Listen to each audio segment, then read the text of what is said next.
નમસ્કાર મિત્રો, સ્વાગત છે અમારી યુટ્યુબ ચેનલ ઓલેજ હેપીમાં. મિત્રો, આજના વિડીયોમાં આપણે જૂન મહિનાના 2021ના મહત્ત્વના કરંટ અફેર્સના પ્રશ્નો જોઈશું, જે તમને આવનારી પરીક્ષા માટે ઉપયોગી થઈ રહેશે. તો ચલો મિત્રો, ટાઈમ ન બગાડતા શરૂઆત કરીએ ફર્સ્ટ નંબરના ક્વેશ્ચનથી.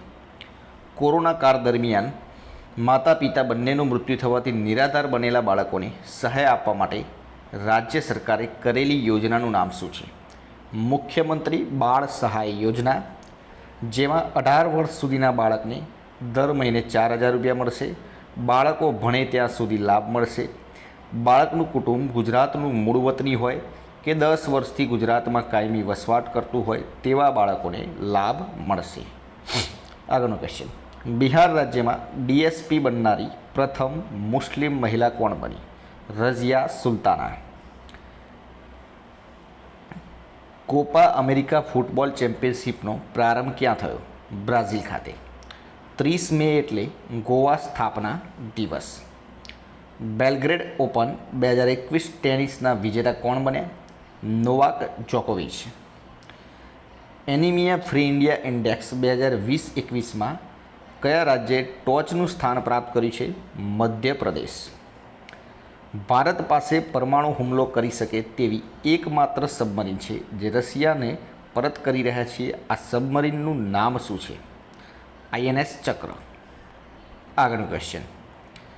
વિજય ગોખલેએ તાજેતરમાં એક પુસ્તક લખ્યું છે જેનું શીર્ષક શું છે? Tiananmen square, making of a protest. Porbandar કોસ્ટગાર્ડમાં સ્વદેશી બનાવટની કઈ શિપ કાર્યરત કરવામાં આવી? સજગ. આગળનો ક્વેશ્ચન. દેશનું સૌપ્રથમ એવિએશન પાર્ક ક્યાં બનશે? રાજકોટ ખાતે. ભારતીય મૂળના અમેરિકન પત્રકાર જેમને હાલમાં પુલિત્ઝર એવોર્ડ મળ્યો, મેગા ગોપાલન. બઝ ન્યૂઝમાં પત્રકાર તરીકે કાર્યભાર સંભાળે છે અને ચીનમાં ઉઈધુર ડિટેન્શન કેમ્પની પોલ ખોલવા બદલ તેમને મળેલ છે પુલિત્ઝર એવોર્ડ. નીલ બેદીને પણ સ્થાનિક કેટેગરીનો પુલિત્ઝર એવોર્ડ મળ્યો છે. ચીનની બેલ્ટ એન્ડ રોડ સામે G7 રાષ્ટ્રોએ કઈ યોજના બનાવી છે? Build back better world, B3W, જે તેની યોજનાનું નામ છે. ફ્રેન્ચ ઓપન ટેનિસ 2021 વિજેતા કોણ બન્યા? સર્બિયાનો એકોવિચ. ગ્રીસના સિસિપાલને હરાવે છે તેને. પાટણના કયા તાલુકામાં 100 કરોડના ખર્ચે ડાયનાસોર પાર્ક બનશે? સરસ્વતી તાલુકામાં.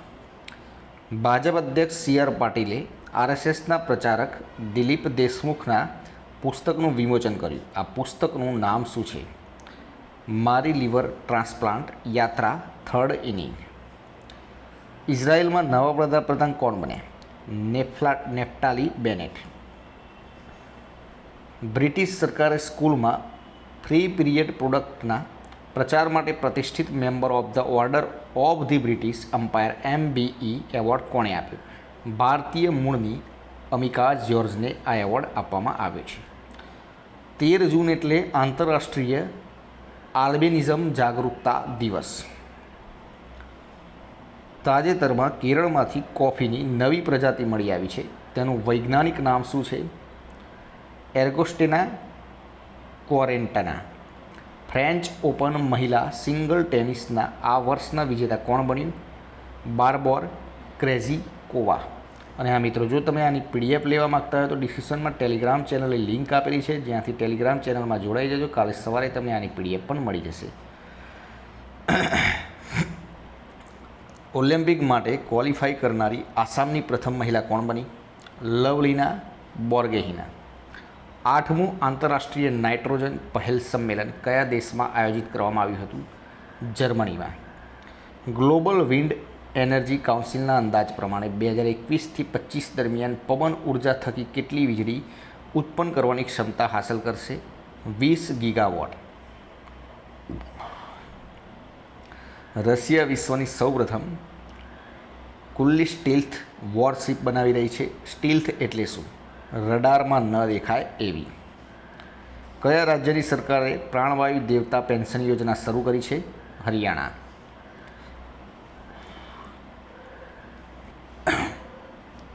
ઇન્ટરનેશનલ સ્વિમિંગ ફેડરેશનના અધ્યક્ષ કોણ બન્યા? હુસેન અલ મુસાલ્લમ. ફોર્બ્સ દ્વારા દુનિયાની સર્વશ્રેષ્ઠ બેંકનો ખિતાબ કઈ બેંકને આપવામાં આવ્યો? DBS બેંકને. ગુજરાતમાં 15 જૂનથી લવ જેહાદ કાયદો લાગુ કરવામાં આવ્યો. આ કાયદો લાવનાર ગુજરાત કેટલામું રાજ્ય બન્યું? 5મું રાજ્ય બન્યું છે. કોટેશ્વરમાં ગંગા આરતીની જેમ કઈ નદીની આરતી થશે? સરસ્વતીની. વિશ્વનો પહેલો માસ્ક ફ્રી દેશ કયો બન્યો? ઇઝરાયલ. વિશ્વનો સૌથી પહેલા લાકડાના સેટેલાઇટને યુરોપિયન સ્પેસ એજન્સી ESA દ્વારા કયા દેશમાંથી લોન્ચ કરવામાં આવશે? ન્યૂઝીલેન્ડમાંથી. સંયુક્ત રાષ્ટ્ર યુએનની બ્યુરોક્રેસીનું નેતૃત્વ કોણ સંભાળશે? ભારતીય વિદેશ અધિકારી કે નાગરાજ. 15 જૂન એટલે વિશ્વ બુઝુર્ગ દુર્વ્યવહાર જાગૃતતા દિવસ. સંયુક્ત રાષ્ટ્ર સુરક્ષા પરિષદે કયા દેશની બિનકાયમી સભ્ય તરીકે ચૂંટણી કરી? બ્રાઝિલ. કયા રાજ્યની સરકારે વૈદિક શિક્ષણ સંસ્કાર બોર્ડની રચના કરવાની ઘોષણા કરી છે? રાજસ્થાન. તાજેતરમાં ક્રિકેટર સુરેશ રૈનાની આત્મકથા પ્રગટ થઈ છે, તેનું શીર્ષક શું છે? બિલીવ. કયા રાજ્યની સરકારે ટ્રાન્સજેન્ડરોને પોલીસમાં ભરતીની પરવાનગી આપી છે? ઓડિશા.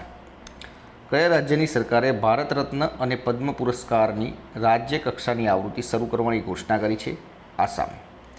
હાલમાં કયા દેશમાં મહાત્મા ગાંધી પુસ્તકાલયનું ઉદ્ઘાટન કરવામાં આવ્યું? કેન્યામાં. તાજેતરમાં પ્રસિદ્ધ થયેલા વર્લ્ડ ગિવિંગ ઇન્ડેક્સમાં કયો દેશ ટોચનું સ્થાન પ્રાપ્ત કર્યું છે? ઇન્ડોનેશિયા. તાજેતરમાં દોડવીર મિલ્ખા સિંઘના પત્ની નિર્મલ મિલ્ખા સિંઘનું અવસાન થયું. તેઓ કઈ રમત સાથે સંકળાયેલા હતા? વોલીબોલ. ભારત કયા દેશને જરદાલુ આમની પ્રથમ ખેપ મોકલી છે? બ્રિટન. ગર્લફ્રેન્ડ ચેલેન્જ ચેસના વિજેતા કોણ બન્યા? ડી ગુકેશ. તાજેતરમાં ખુલ્લામાં મળત્યાગથી મુક્ત કયો પ્રદેશ ઘોષિત કરવામાં આવ્યો? લદ્દાખ. ગુજરાતમાં સૌથી લાંબો એલિવેટેડ કોરિડોર, સૌથી લાંબો ઓવરબ્રિજ કયા શહેરમાં તૈયાર કરવામાં આવ્યો? બનાસકાંઠા જિલ્લાના ડીસા શહેરમાં, જેની લંબાઈ છે 3.750 કિલોમીટર. 17 જૂન એટલે વિશ્વ મગર દિવસ. હાલમાં પેરાશૂટર રૂબીના ફ્રાન્સિસે ગોલ્ડ મેડલ જીત્યો, તે કયા રાજ્યની છે? મધ્યપ્રદેશ. ધ ગ્રેટ ખલીનું મૂળ નામ શું છે? દિલીપસિંહ રાણા. ફેસબુકે ગેમિંગ સ્ટુડિયો VR ખરીદી લીધો. તાજેતરમાં ખ્યાત કવિ સિદ્ધલિંગૈયાનું નિધન થયું. ગૂગલ દુનિયાના સૌથી લાંબા અંડર સી કેબલનું નિર્માણ કરી રહી છે. તાજેતરમાં ઓલિમ્પિક સુરજસિંહ માથુરનું નિધન થયું. તાજેતરમાં અભિનેતા સંચારી વિજયનું નિધન થયું છે. તો મિત્રો, આ હતા આપણા આજના ક્વેશ્ચન.